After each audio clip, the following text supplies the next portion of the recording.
नमस्कार, मी Y factor company प्रतिनिधी योगेश भारतवैद्य। आज आपण आलेलो आहे विपुल संजय माळोदे यांच्या द्राक्ष बागेच्या प्लॉटवरती।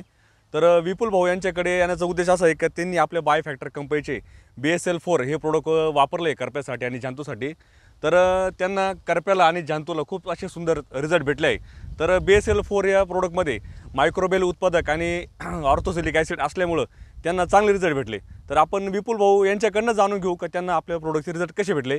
नमस्कार। नमस्कार, माझं नाव विपुल संजय माळोदे, राहणार साकुरी मी। योगेश सर मला भेटले, माझ्या का प्लॉटला व्हिजिटला आले होते। त्यांना कुठंतरी एक दोन ठिकाणी करप्याचा एक अर्ध्या पानावरती अटॅक दिसला। तर त्यांनी मला सांगितलं की सर तुम्ही याला वाय फॅक्टरचं BSL-4 हे प्रोडक्ट आहे, याच्यात ऑर्थोसिलिक ॲसिड आहे, तुम्ही एकदा हे तुमच्या प्लॉटला वापरून बघा आणि रिझल्ट घेऊन बघा। तर मी माझ्या प्लॉटला वापरलं। साधारण हा 3.5 एकरचा प्लॉट आहे। फ्लेम व्हरायटी ही एकदम सुंदर असा मला रिझल्ट भेटलेला आहे, काहीच अडचण नाही आहे। शेतकऱ्यांनी वापरायला पाहिजे। आणि माझ्याकडे एक पण कुठेही पण आता तुम्ही बघा कुठं पण करप्याचा पान वगैरे करप्याचा स्पॉट वगैरे काहीच दिसत नाही आहे। एकदम चांगलं प्रोडक्ट आहे। आणि त्यांनी मला सांगितलं की साकोऱ्या गावात दुर्वांकुर कृषी सेवा केंद्रामध्ये उपलब्ध आहे। तर मी तिथे जाऊन हे त्यांच्याकडनं घेतलं आणि बागेल्याचा स्प्रे मारला।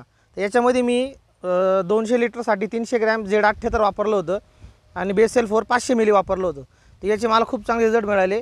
आता माझ्या प्लॉटमध्ये कुठे एक पण पान करप्याचं दिसत नाही, डावणी पण नाही आहे आणि काहीच पण अटॅक नाही। वरून बागाला काळोखी पण चांगली आलेली आहे आणि पानं पण एकदम निरोगी।